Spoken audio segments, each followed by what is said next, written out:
natin na ikot-ikutin natin. Ito na inikot-ikot na. Lagyan na rin natin ng paminta guys para may lasa na rin yung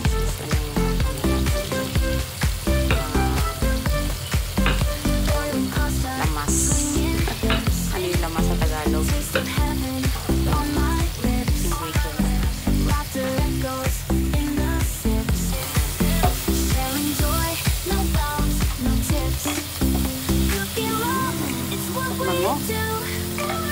Tapos nilagay ko na pala yung sali. Takpan na lang muna natin para mag-absorb yung mga ingredients mo.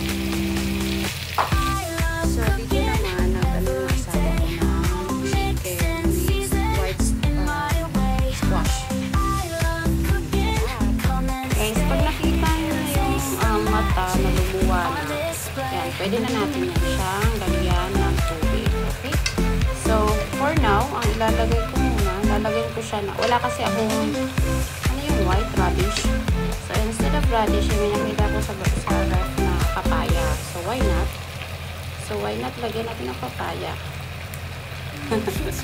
Na parang ano to, sinigang na parang tinola siya. Kaysa naman masayang, di ba guys? So, lagyan natin ng papaya. So guys, nagpakulo na ako ng tubig para mabilis na yung ano natin. So, lagyan natin siya ng tubig. Para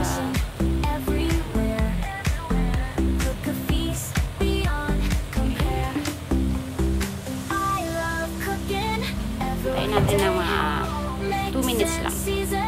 Lagyan na natin yung 2 minutes.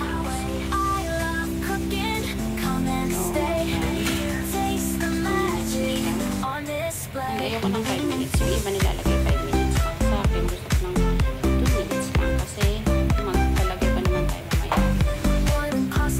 So, lalagyan ko siya ng vegetable lang yun siya. Tapos,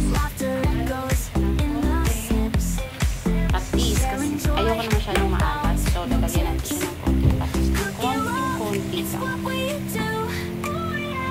Guys, lalagyan na natin siya ng mga ibang nilagyan ko ng bell pepper to. Ngayon ko ng konting ang paamo. Chili. And 2 kind of chili. Okay. Yan. Tapos, it's almost done guys. Nalagyan ko rin siya ng okra sa corner. Okay. Almost na na. So, lagyan natin siya ng here. Maano naman to eh. Mawawala naman yung ano niya. Pangat niya. Ayan. Okay.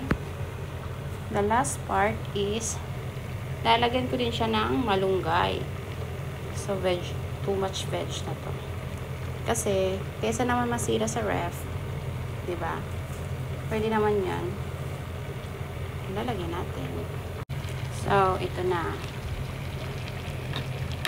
Mahilig kasi ako sa gulay. So, green leaf. So, nilagay ko na lahat kaysa na masira naman sa ating ref. So, kayo po, kahit anong meron ka dyan sa, mo, ito din. Maganda kasi din to sa liver. So, nilagay ko din yan. Fish, kasi salmo yung ano natin. So, tikman natin. Para siyang tinola style, pero sinigang. So, lalagyan natin ng sinigang mix.